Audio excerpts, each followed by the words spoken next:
کیا یہ عوام کے نمائندہ پارلیمنٹ ہے یا یہ اسٹیبلشمنٹ کا ترتیب دیا ہوا پارلیمنٹ ہے؟ ہم نے اپنے ہاتھوں سے اپنے آقا بنائے ہیں کہ جو آپ کے ماتحت ہونے چاہیے تھی، جو آپ کے حکم پر چلنے چاہیے تھے، وہ آج ہمارے آقا اور ان کے حکم پر ہم چل رہے ہیں۔ ہم یہاں پر ایک قانون پاس نہیں کر سکتے۔ دیوار کے پیچھے جو قوتیں ہمیں کنٹرول کرتی ہیں، جن کے باغ ڈور ہمارے ان کے ہاتھ میں ہیں، فیصلے تو وہ کریں اور منہ ہمارا کالا کریں، عوام ہمیں گالیاں دے۔ آج پاکستان دنیا میں ایک سیکولر اسٹیٹ کا روپ دھار چکا ہے۔ کہاں ہے لا الہ الا اللہ کہ پاکستان اس وقت ایک غیر محفوظ ریاست ہے۔ ہم نے یہ ملک جس جمہوری انداز کے ساتھ برصغیر کے مسلمانوں کی تائید سے حاصل کیا، ان کی قربانیوں سے حاصل کیا، اس ملک کے قائم ہونے میں نہ بیوروکریسی کا کوئی کردار ہے اور نہ ہی اسٹیبلشمنٹ کا کوئی کردار۔ لیکن اس بات کو سوچا جائے کہ آج عوام کہاں کھڑے ہیں اور اسٹیبلشمنٹ کہاں۔ کیا وجہ ہے کہ مسلسل ایوان پر سوال اٹھایا جا رہا، ہماری عوامی نمائندگی پر سوال اٹھائے جا رہے ہیں؟ کیا یہ عوام کے نمائندہ پارلیمنٹ ہے یا یہ اسٹیبلشمنٹ کا ترتیب دیا ہوا پارلیمنٹ ہے؟ اس سے کب نکلنا ہے ہم نے، یا مزید دھستے چلے جانا ہے؟ یہ ملک جس میں حکومت محلاتی سازشوں کی بنیاد پر بنتی تھی اور ٹوٹتی تھی، بیوروکریٹس فیصلہ کرتے تھے آج وزیر اعظم کون ہے تو کل وزیر اعظم کون ہے۔ ایک زمانے میں ملک کے ایک صدر مملکت نے اپنے دور حکومت میں 5 وزیر اعظم تبدیل کی، بڑی مشکل کے ساتھ، عوام کی جدوجہد کے ساتھ اس ملک میں عام آدمی کو ووٹ کا حق ملا، پارلیمانی طرز حکومت پر اتفاق ہوا، الیکشن ہو گئے سن 1970 میں، جسے آج ہم بطور مثال پیش کرتے ہیں۔ لیکن انتخابات کو بطور مثال پیش کرنے کے بعد کیا اس کے نتائج پر بھی ہماری نظر ہے؟ جس کے نتیجے میں ملک دو لخت ہو گیا، ہم پارا پارا ہو گئے۔ قائد اعظم نے جو قوم کو موٹو دیا تھا، اتحاد، تنظیم اور یقین محکم، وہ کہاں رہا؟ قائد اعظم کا پاکستان کہاں ہے آج؟ شاید تاریخ اس کے حقائق سے پردہ اٹھائے گا۔ تاریخ معاف نہیں کرتی کسی کو۔ تھوپا گیا سیاستدانوں پر، اور کردار جنرل آغا یحییٰ خان تھا۔ حکومت کو چلنے ہی نہیں دیا گیا۔ پھر ماشاءاللہ، پھر ہم کچھ سنبھلے تو پھر ماشاءاللہ۔ سوچنا یہ ہے کہ اسٹیبلشمنٹ ہمیں جو نتائج مرتب کر کے دے، جن کو یہاں پر بیٹھنے کے لیے فہرست میں نام شامل کرے، اس پر کب تک آپ سمجھوتے کرتے رہیں گے؟ کب تک ہم یہ سوچتے رہیں گے، بھیک مانگتے رہیں گے ان کے دروازوں پر بیٹھ کر؟ اور جو الیکشن ہوئے ہیں، ہمیں تو 2018 کے الیکشن پر بھی اعتراض تھا، آپ کو بھی اعتراض تھا، پیپلز پارٹی کو بھی اعتراض تھا، مسلم لیگ نون کو بھی اعتراض تھا، میرے بزرگ بیٹھے ہیں ان کو بھی اعتراض تھا۔ اس وقت بھی تو مینڈیٹ تقریباً وہی ہے، کچھ تھوڑا آگے پیچھے۔ اسی مینڈیٹ کے ساتھ اس وقت دھاندلی کیوں تھی اور اسی مینڈیٹ کے ساتھ آج دھاندلی کیوں نہیں ہے؟ حضرت مجھے شرم آتی ہے، شاید میں کچھ اپنی گفتگو میں ایسی باتیں کہوں جو آپ سمجھیں گے کہ میں تجاوز کر رہا ہوں، لیکن سیاسی آدمی اسے بات کرنی ہوتی ہے۔ سیاستدان معلومات کی بنیاد پر بات کرتا ہے، پبلک میں بات کرے، پارلیمنٹ میں بات کرے، خدا کرے یہ خبر غلط ہو، لیکن ہماری معلومات یہ ہیں کہ اس بار تو باقاعدہ اسمبلیاں بیچی گئی ہیں اور اسمبلیاں خریدی گئی ہیں۔ کون ان اسمبلیوں کو اور ان ایوانوں کو عوام کا نمائندہ پارلیمنٹ کہے گا؟ کس طرح ہمارا ضمیر مطمئن ہے یہاں پر بیٹھنے میں؟ ہارنے والے بھی پریشان اور جیتنے والے بھی مطمئن نہیں۔ اس کیفیت میں حکومت میں بیٹھی ہوئی جماعتیں جو ہمارے لیے محترم بھی ہیں، ہمارے ہم سفر رہے ہیں، ہم ان کے اس جدوجہد کی قدر کرتے ہیں، لیکن انہی کی جماعتوں کے اندر ان کے سینئر لوگ مجبور ہیں کہ وہ اپنی ہی مینڈیٹ کو مسترد کر رہے ہیں، اس پر اعتراضات اٹھا رہے ہیں۔ صرف اپوزیشن کی بات نہیں ہے، ہم دیکھ بھی رہے ہیں، ہم سن بھی رہے ہیں۔ جمہوریت آج کہاں کھڑی ہے؟ یہ صرف اس لیے ہم یہاں کمزور بیٹھے ہوئے ہیں کہ ہم نے ہر مرحلے پر کمپرومائز کیا ہے، ہم نے اپنے اصول پہ سمجھوتے کیے ہیں، ہم نے اپنی جمہوریت بیچی ہے، ہم نے اپنے ہاتھوں سے اپنے آقا بنائے ہیں، اور جب ہم ہی اپنے ہاتھوں سے اپنے لیے آقا بنائیں گے، یہی ہوتی ہے آخرت کی نشانی۔ جب رسول اللہ صلی اللہ علیہ وسلم سے حضرت جبریل نے پوچھا کہ آپ قیامت کی علامات کے بارے میں بتائیں، تو آپ نے پہلی بات کی ان تلد الامۃ ربتہا، کہ مائیں اپنے لیے مالکائیں جنیں گی، یعنی بیٹیاں مالک بن جائیں گی اور ماں کو نوکر اور گھر کے مزدور کی طرح دیکھیں گی۔ اس مثال سے آپ خود سمجھ لیں کہ جو آپ کے ماتحت ہونے چاہیے تھی، جو آپ کے حکم پر چلنے چاہیے تھے، وہ آج ہمارے آقا اور ان کے حکم پر ہم چل رہے ہیں۔ ہم یہاں پر ایک قانون پاس نہیں کر سکتے۔ جناب اسپیکر صاحب، آپ گواہ ہیں، آپ گواہ ہیں، آپ کی پوری جماعت گواہ ہے۔ ہم نے ایک اجلاس میں ایک قانون سازی پہ بات کی، اس کے لیے کمیٹی بنی، وزیر قانون کے نگرانی میں میاں شہباز شریف صاحب نگرانی کر رہے تھے، اوپر سے ہمارا اتفاق ہوا دینی مدارس ان کے وفاق حکومت کے درمیان اس مسودے پر اتفاق ہو گیا، اتفاق رائے کے باوجود اسمبلی میں نہیں آ رہا، اس لیے کہ اجازت نہیں، کرتے کرتے بالآخر اسمبلی میں آیا وہ، اور آیا تو خواندگی کے دوران روک دیا گیا اور پاس نہیں ہونے دیا۔ ہم پارلیمنٹ ہیں، ہم نے اس پہ اتفاق رائے کیا، اسمبلی تک میں لے آئے، پیش ہو گیا، پہلی خواندگی ہو گئی اور بالآخر اس کو ڈراپ کرنا پڑا۔ اتنا ضرور ہمیں پتہ چل گیا، اور میں نے شہباز شریف صاحب سے کہا کہ ہمیں اتنا پتہ چل گیا ہے کہ قصور آپ کا نہیں ہے، کون رکاوٹ ہے ہمیں معلوم ہو گیا، بس اتنا ہی چاہیے تھا۔ ہم قانون سازی کا بھی اختیار نہیں رکھتے، ہم اپنی مرضی سے قانون بھی نہیں بنا سکتے۔ اس پارلیمنٹ کی رکنیت پر ہم فخر کرتے ہیں اور ہم سمجھتے ہیں VVIP بن گئے۔ آج ذرا موازنہ تو کیجیے جناب اسپیکر، ہندوستان اور ہم ایک ہی دن میں آزاد ہوئے۔ 15 اگست 1947 کو صبح 8 بجے دلی میں لارڈ ماؤنٹ بیٹن نے انڈیا کے گورنر جنرل کا حلف اٹھایا اور کراچی میں قائد اعظم محمد علی جناح نے حلف اٹھایا، ایک ہی دن ہم آزاد۔ آج وہ دنیا کی سپر طاقت بننے کے خواب دیکھ رہا ہے اور ہم دیوالیہ پن سے بچنے کے لیے بھیک مانگ رہے ہیں کہ ڈیفالٹ نہ ہو جائیں ہم لوگ۔ یہ کس کے ہاتھوں، کون ذمہ دار ہے اس کا؟ گھومتے پھرتے پھر آئے گی بات سیاستدان ذمہ دار، حکومتیں ناکام ہیں۔ دیوار کے پیچھے جو قوتیں ہمیں کنٹرول کرتی ہیں، جن کے باغ ڈور ہمارے ان کے ہاتھ میں ہیں، فیصلے تو وہ کریں اور منہ ہمارا کالا کریں، عوام ہمیں گالیاں دے، ذمہ دار ہمیں ٹھہرائیں۔ یہ کون سی سیاست ہے؟ ہم کہاں اس ملک کو لے آئے ہیں کہ آج آپ کا ایک ایک بچہ 25 کروڑ آبادی کا وہ 2 اور 3 لاکھ تک کا مقروض ہو چکا ہے۔ خوش ہوتے ہیں IMF نے نیا قسط جاری کر دیا، نیا قسط 1 لاکھ 1.5 لاکھ کا کروڑ 1 ارب 1.5 ارب کا ہوتا ہے، لیکن آپ کو قرضے کتنے دینے ہیں؟ اپنی پیداوار کدھر ہے ہماری؟ اپنی صلاحیت کدھر ہے ہماری؟ ہم نے ملک کو جمود کا شکار بنا دیا ہے، اور قومیں جب جمود کا شکار ہوتی ہیں تو پھر وہ گرتی ہیں، وہ ترقی نہیں کر سکتی۔ پھر ذرا حساب لگائیں، جس ہندو کو ہم سارے القاب دیتے ہیں، سارے برے القاب ان کے، سارے اچھے القاب ہمارے، لیکن نتیجے کے لحاظ سے کارکردگی کی بنیاد پر ذرا اس کا بھی تجزیہ کر لیں، اپنا بھی تجزیہ کر لیں۔ گھر میں بیٹھے ہوئے ہیں ہم لوگ، ہم آپس میں بات کر رہے ہیں، کیوں ایک دوسرے سے بات چھپا رہے ہیں؟ یہ ساری وہ چیزیں ہیں۔ ہم نے ملک حاصل کیا اسلام کے نام پر۔ آج پاکستان دنیا میں ایک سیکولر اسٹیٹ کا روپ دھار چکا ہے۔ کہاں ہے لا الہ الا اللہ؟ 1973 میں ہمارا آئین بنا، 1973 میں اسلامی نظریاتی کونسل بنے، 1973 سے آج تک تمام قوانین کا جائزہ لیا گیا۔ اگر کوئی خلاف اسلام قانون موجود ہے تو قرآن و سنت کے مطابق قانون کی سفارشی کی گئی، سفارشات کی رپورٹیں ایوان میں آ گئی، لے کر دی گئی۔ کوئی آپ ایک نشاندہی بحیثیت اسپیکر کر سکتے ہیں کہ سن 1973 سے لے کر آج تک اس کونسل کی سفارشات پر اس پارلیمنٹ نے ایک قانون سازی بھی کی ہو؟ ایک۔ اسی لیے کہ جن لوگوں کو ایوان میں لایا جاتا ہے، جن لوگوں سے ایوان بھر دیے جاتے ہیں، ان کو قرآن و سنت سے کوئی دلچسپی نہیں ہے، پاکستان کے نظریے سے کوئی دلچسپی نہیں ہے۔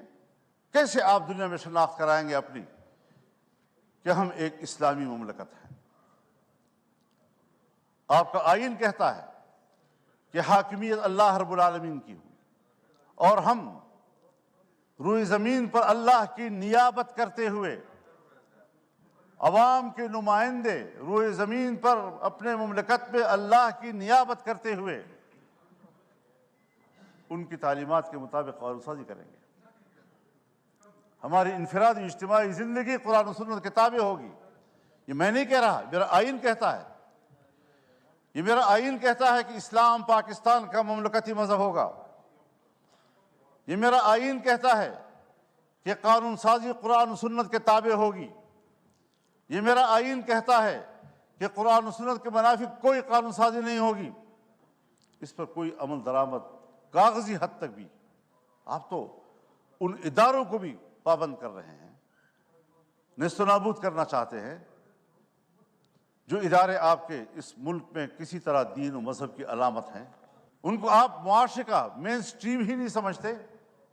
تو جس نظریے پر ملک قائم ہوا تھا 75 سال میں، اس کا بھی ذرا حساب لگا لیں آپ کہاں کھڑے ہیں. اور ممکن ہے بہت سے لوگ سمجھیں کہ مذہب نہیں ہے تو کوئی چیز نہیں، کوئی مسئلہ ہی نہیں ہے. لیکن بہت سے لوگ ہیں جو جمہوریت کی بات تو کرتے ہیں، مذہب کی بات بھلا نہ کریں، جمہوریت کی بات تو کرتے ہیں. تو ہم سب مل کر سوچیں ذرا کہ جمہوریت کدھر ہے ہماری. 54-55 سے، سن 1954-55 سے 58 تک نیم مارشل لا، اور 58 سے لے کر 71 تک مکمل مارشل لا، 77 سے پھر مارشل لا، 99 سے پھر مارشل لا، اور ہم کمپرومائز کرتے رہے. یہاں اسی ایوان میں ہم نے قانون سازی کرنا چاہیے. چیختے رہے ہم لوگ کہ صاحب یہ جو کچھ آپ کر رہے ہیں قرآن و سنت کے خلاف ہے. کسی نے نہیں سنی. تو جمہوریت کہاں ہے آپ کی؟ الیکشن آپ کے ڈھونگ، اسمبلیوں کی کوئی قدر و قیمت نہیں. اسمبلیوں میں آنے والا اپنے آپ کو معزز سمجھتا ہے، عوام کا نمائندہ ہے. آپ کے کاغذات میں اس کا جو پروٹوکول ہے وہ VVIP کا ہے، اس کے مراعات ہوتے ہیں. لیکن کیا ہمارا ضمیر بھی مطمئن ہے اس بات پر؟ وَاسْتَفْتِ نَفْسَكَ، اپنے ضمیر سے پوچھ لو پہلے، کیا واقعی ہم مطمئن ہیں ان نتائج سے؟ اور جناب اساتذہ صاحب، کیا واقعی آپ لاہور کے نتائج سے مطمئن ہیں؟ اللہ آپ کو مطمئن رکھے گی، اللہ آپ کو مطمئن رکھے. لیکن ہر چند کے ہے نہیں ہے.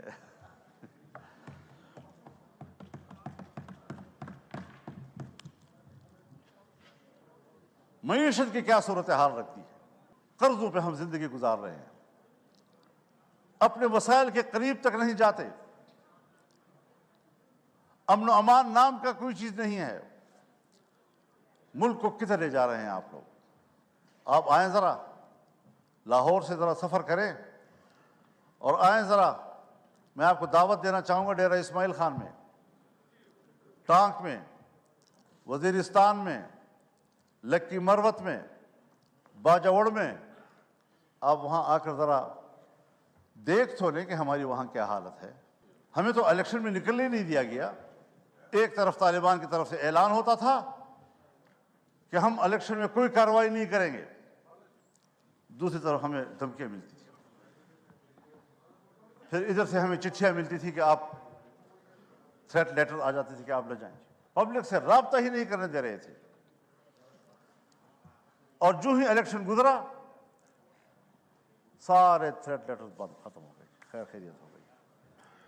اب نہ وہاں ہمیں کوئی قتل کرنے والا ہے، نہ کوئی دہشت گرد ہے، نہ کچھ ہے. لیکن یہ بات جو ہمارے ان علاقوں سے متعلق لوگ ہیں یا بلوچستان سے متعلق لوگ ہیں، چاہے وہ پشتون بیلٹ ہے یا بلوچ بیلٹ ہے، وہاں پر کنٹرول ریاست کا نہیں ہے. اور میں بڑے ادب سے کہوں گا، مجھے یہ لفظ نہیں کہنا چاہیے، لیکن حقائق کو سامنے لاتے ہوئے کہنا پڑ رہا ہے کہ پاکستان اس وقت ایک غیر محفوظ ریاست ہے. جب ریاست غیر محفوظ ہوگی تو ذمہ دار کون ہوگا؟ دہشت گردی کے خلاف لڑنے کی پالیسی بنائی جنرل مشرف صاحب کے دور میں. جو امریکہ نے کہا وہ ہم پہ مسلط کر دیا گیا، اور آج تک اس پالیسی میں کوئی فرق نہیں آ رہا. آپریشنز ہوئے، طالبان کا خاتمہ کر دیا، دہشت گرد ختم ہو گئے. آج اس سے کئی گنا طاقتور بن کر کیسے آ گئے؟ بالکل ٹھیک ہے جی.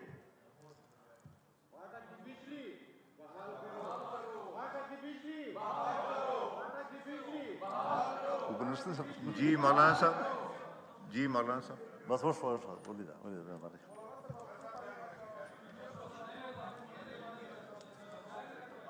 تو تو جناب اسپیکر، آفریدی صاحب میسج آ گیا، آپ کو پوائنٹ آف آرڈر میں دوں گا، آپ تشریف رکھیں.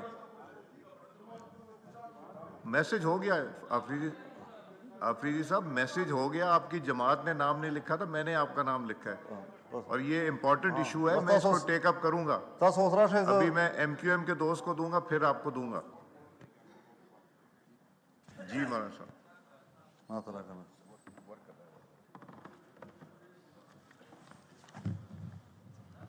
یہ جو بات یہاں کی جا رہی ہے جناب اسپیکر، یہ میرے پوائنٹس میں لکھی ہوئی ہے، اور آج بھی مولانا مصباح الدین صاحب میرے پاس تشریف لائے. اس سے پہلے وفود آئے، ہمیں ملتے رہتے ہیں. یقین جانیے ان کی زندگی جانوروں سے بھی بدتر گزر رہی ہے. نہ زندگی محفوظ ہے، نہ ان کو روزگار مل رہا ہے، بجلی بھی نہیں ہے. کیسے وہ زندگی گزار رہے ہیں آپ اندازہ نہیں لگا سکتے ان کا. میرے بھی موقع دینا چاہیے. جی مولانا مصباح الدین صاحب کو پھر آپ موقع دیں گے. جی تو صورتحال آج یہ ہے کہ امن و امان کدھر ہے آپ کا. مغرب کے بعد آپ کے تھانے بند ہو جاتے ہیں، مغرب کے بعد پولیس چوکیاں بند ہو جاتی ہیں، آپ کی ساری پولیس محفوظ پناہ گاہوں میں چلی جاتی ہے، اور مسلح گروپ جو ہے وہ کنٹرول لے لیتے ہیں پورے علاقے کا. کیا اس پر کبھی غور ہوا ہے؟ بس الیکشن ہے، بس اپنی مرضی کا ایوان بنانا ہے، اپنی مرضی کی اسمبلی بنانی ہے. کس لیے اپنی مرضی کی بناتے ہو؟ ووٹ تو علماء کرام فرماتے ہیں شہادت ہے، کوئی کہتے ہیں امانت ہے، کوئی کہتے ہیں بیعت ہے. تو یہاں تو نہ شہادت ہے، نہ امانت ہے، نہ بیعت ہے. بیعت میرے نام پر کرتے ہیں، بکسا کھلتا ہے تو کسی اور کے نام پر بیعت نکل آتی ہے. امانت آپ کے حوالے کرتے ہیں، بکسا کھلتا ہے تو اس میں امانت نام کی کوئی چیز، خیانت ہی خیانت ہوتا ہے. شہادت میں صداقت ہوتی ہے، جب بکسا کھلتا ہے تو صداقت کا نام نشان نہیں ہوتا، شہادت مری پڑی ہوتی ہے. اس ساری صورتحال میں ہمیں ذرا بتائیں کہاں ہم کھڑے ہیں. باجوہ صاحب فرمایا کرتے تھے کہ ہم نے باڑ لگا دیا ہے اور اب کوئی افغانستان نہ جا سکے گا نہ آ سکے گا. وہ باڑ کدھر ہے؟ اس باڑ پر جو اربوں روپے خرچ ہوئے وہ کدھر ہیں؟ کوئی پوچھ سکتا ہے ان سے؟ اور 30-40 ہزار نوجوان یہاں سے کیسے گئے ادھر؟ 20 سال وہاں لڑے، باڑ بھی لگ گیا تھا، پھر وہ اس سے بڑھ کر طاقتور بن کر کیسے واپس آئے؟ افغانستان سے آپ ضرور گلہ کریں کہ ہم نے جن کو پکڑا ہے، جن کو مارا ہے، اس میں افغانی نیشنل بھی ہیں. بالکل گلہ کریں آپ ان سے کہ ان کی سرزمین سے کیسے لوگ ادھر آئے. ان سے کوتاہی ہوئی کہ انہوں نے اپنے سرحد پر ان کو کنٹرول نہیں کیا. لیکن آپ بھی تو سرحد پہ بیٹھے ہیں، آپ کیوں نہیں روک سکے ان کو؟ کیسے مجھ تک رسائی کی اور مجھ پر حملہ کر دیا؟ کیسے آئے اور باجوڑ میں نے 80 لوگوں کی لاشیں اٹھائیں ایک ہی جلسے میں؟ یہ تلخ واقعات کوئی ہمیں سمجھائے تو صحیح، کیا سیاست ہو رہی ہے؟ میرے خیال میں اصول ایک ہی ہے، وہی اصول جو امریکہ نے اپنایا ہے کہ اسلامی دنیا میں اور کمزور دنیا میں دہشت گردی اور عسکریت پیدا کرو، اور جہاں پر کوئی ایسی عسکریت پیدا ہوگی وہاں پر امریکہ کو اپنی فوجیں لے جانے کا جواز حاصل ہوگا. دہشت گردی اس کی ضرورت ہے. اسلامی دنیا پر اپنی گرفت مضبوط کرنا، اسلامی دنیا میں فوجیں اتارنا. آج تمام عرب ممالک کے اندر امریکی فوجیں موجود ہیں، کہیں پر 5000، کہیں پر 3000، کہیں پر 2000، کہیں پر 1000، کہیں پر 500. کوئی بھی ملک ایسا نہیں ہے عرب دنیا کا کہ جس کے اندر ان کے فوج موجود نہ ہو، جن کے سمندر میں ان کے بیڑے موجود نہ ہوں. پوری اسلامی دنیا کو کنٹرول کر رہا ہے. کیا مطلب؟ میں تو امن کے لیے جا رہا ہوں، انسانی حقوق کے لیے جا رہا ہوں. کون سے انسانی حقوق؟ وہ انسانی حقوق جو گوانٹانامو میں ہمیں نظر آئے، جہاں تم نے مسلمانوں کو برہنہ کر کے بند کوٹریوں میں پھینکا، جن کے برف کے تودوں کے اوپر ان کو لٹا کر ان کے اوپر بیٹھ کر سگریٹ پیتے رہے. آج بھی بگرام اور شبرغان کے عقوبت خانے ان کے خون سے لت پت ہیں، گواہیاں دے رہے ہیں کہ یہاں کیا مظالم کیے انہوں نے، ان کے سامنے قرآن کریم کی تذلیل کی گئی۔ کوئی ہے جو اس پہلو پر بھی بات کر سکے؟ بس یہ دہشت گرد، یہ دہشت گرد، یہ دہشت گرد، اور اس کے مقابلے میں اس سے بڑھ کر دہشت گردی ہو رہی ہے اور کوئی ان کو روکنے والا نہیں ہے، نہ اس کو کوئی بات کرنے والا ہے۔ عراق میں کیا کیا گیا؟ ابو غریب جیل میں کیا زندہ انسانوں پر ننگا کر کے ان پر کتے نہیں چھوڑے گئے اور کتوں سے ان کے جسم کو نہیں نوچا گیا؟ یہ ہیں ان کے انسانی حقوق۔ اسلامی دنیا کو توڑنا، ملکوں کو تقسیم کرنا اور انسانی حق کی بنیاد پر وہاں جانا۔ آج فلسطین میں کیا ہو رہا ہے؟ اکتوبر سے لے کر اب اپریل ختم ہو رہا ہے، 40,000 سے زیادہ غزہ اور خان یونس کے مسلمان شہید ہو چکے ہیں۔ یہ بچے ہیں، یہ خواتین ہیں، یہ بے گناہ شہری ہیں، یہ جنگجو نہیں ہیں۔ جنگجو سے مقابلہ کرو، وہ آپ کے ساتھ لڑنے کے لیے تیار۔ سب سے زیادہ بچے جو ان دنوں میں شہید ہوئے ہیں وہ غزہ کے ہیں۔ کوئی مسلمان ہے حکمران جو اس کے لیے کوئی آواز اٹھائے؟ اور پھر امریکہ اور برطانیہ اور یورپ انسانی حقوق کی بات کرے، جن کے ہاتھوں سے انسانیت کا خون ٹپک رہا ہے، انسانیت کا خون ٹپک رہا ہے اور انسانی حقوق کے علمبردار۔ میں کس کے ہاتھ پہ اپنا لہو تلاش کروں؟ ہر طرف خون ہی خون، اور ہم اس میں زندگی گزار رہے ہیں۔ اور اگر ملک کے عوام یا عوام کے نمائندے کوئی کردار ادا کر سکتے ہیں تو اس کے الیکشن کا یہ حشر کر دیا جاتا ہے جو ہم دیکھ رہے ہیں۔ تو ذرا اس حوالے سے ہمیں اپنی تاریخ کو بھی دیکھنا چاہیے، ہمیں آنے والا مستقبل ٹھیک کر لینا چاہیے۔ یہ قیادت کا مسئلہ ہے، یہ قیادت کا مسئلہ ہے۔ میں تو آج بھی کہتا ہوں اور ہمدردی کی بنیاد پر کہتا ہوں، جناب میاں نواز شریف صاحب سے بھی اور جناب شہباز شریف صاحب سے بھی اور اپنے برخوردار بلاول زرداری صاحب سے بھی کہ عوام کے لوگ ہو، چلو اکٹھے عوام میں جاتے ہیں، چھوڑو اس اقتدار کو، آئیں ادھر بیٹھیں، اور اگر واقعی larger group P T I ہے دے دو ان کو حکومت۔ لیکن شاید میری بات ذرا احمقوں والی سے لگ رہی ہوگی آپ لوگوں کو، یہ کیا کہہ رہا ہے، کہاں سے بول رہا ہے۔ آج بھی وقت ہے سنبھلنے کی، لیکن ہم سنبھلنے کے لیے تیار نہیں ہیں، ہم نوکری کرنے کے لیے تیار ہیں۔ تو پھر ظاہر ہے کہ ہم نے بھی عزم کر رکھا ہے کہ اس غلامی کے خلاف جنگ لڑیں گے، میدان عمل میں آ کر جنگ لڑیں گے، پبلک میں جا کر لڑیں گے، آئین اور قانون کے دائرے میں لڑیں گے، اور ملک کو اس غلامی سے نجات دلائیں گے کہ یا تو ہمارے اوپر عالمی قوتیں حکومت کر رہی ہیں یا پھر ہماری اسٹیبلشمنٹ ہمارے اوپر حکومتیں کر رہی ہیں۔ یہ نظام ہمیں قبول نہیں ہے، اور ہماری پوزیشن اس حوالے سے بالکل واضح ہے۔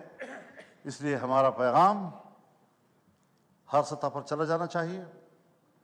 ہم نے جانا ہے انشاءاللہ 2 مئی کو